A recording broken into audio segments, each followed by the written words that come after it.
So let's game this out, right? Let's say I'm an employer. I have an employee. He got hurt. It's something minor. He smashed his finger with a hammer or something like that.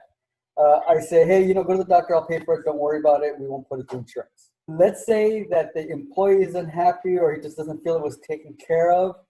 What happens next? In a workers' Let's say, Jennifer, when you get the phone call, you get that phone call from that employee. What happens? He says, yeah, they told me that they'll pay for the doctor's appointments and they took care of that, but still, I'm still in pain. Well, the number one question would be, did they offer you the opportunity to go to the work clinic? Did they offer you the opportunity to file a workers' compensation claim, as is their obligation? And then it would be addressing, okay, how severe is this injury? Is he just a disgruntled worker? Because that doesn't make a good workers' compensation claim. So or is it a serious thing? Yeah. Before you proceed, I want to capture that because that was big. I don't know if people caught that. The first thing is you're required by law to give the employee the opportunity to file a workers' comp claim. So you can't just come to the employee and say, hey, don't worry about it. I got it taken care of. I'll pay for your doctor's appointment. You just go. No. You don't need anything else. You just go. You just committed. Is that a crime? Well, according to the labor code, you're required to do that. So it's against the labor code. So you just committed. It is a violation. Jeopardy. I think the word we like is we generally like violations. Attorneys generally try to avoid them.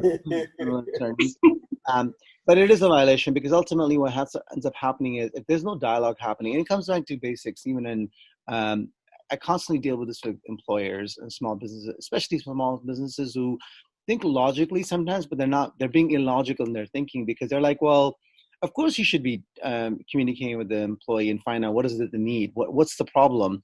And if they don't have the mechanism set in place to take care of that situation, the reality is people are going to get hurt at work. It's like, I keep going back to auto insurance because to me, it's like the most relevant example because of course, if I drive, the odds of me getting into an accident become quite high. And the more I drive, the more likelihood that I'm going to get into an injury. Same at work. The reality is people trip, people break down. If there's lack of training, if I'm walking around and not paying attention, it can happen.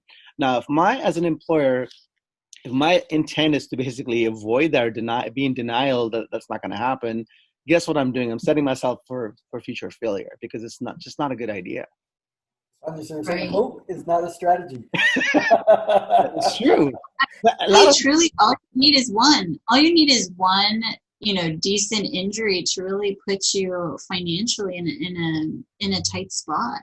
Okay, so let's continue gaming that out, right? So, number one, did you offer them an opportunity to file a claim?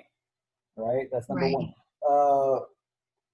I gave him money. Right, I paid for his doctor's appointment. I didn't give him money, but I paid the doctor. The doctor sent me the bill. I paid the bill. What happens next?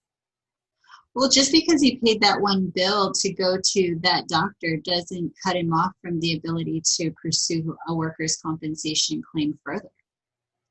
I'm just thinking about the HIPAA violation now because he's paying for the doctor's bill. Right, too. I guess he doesn't necessarily have to look. The client had to agree to give him the bill, I guess.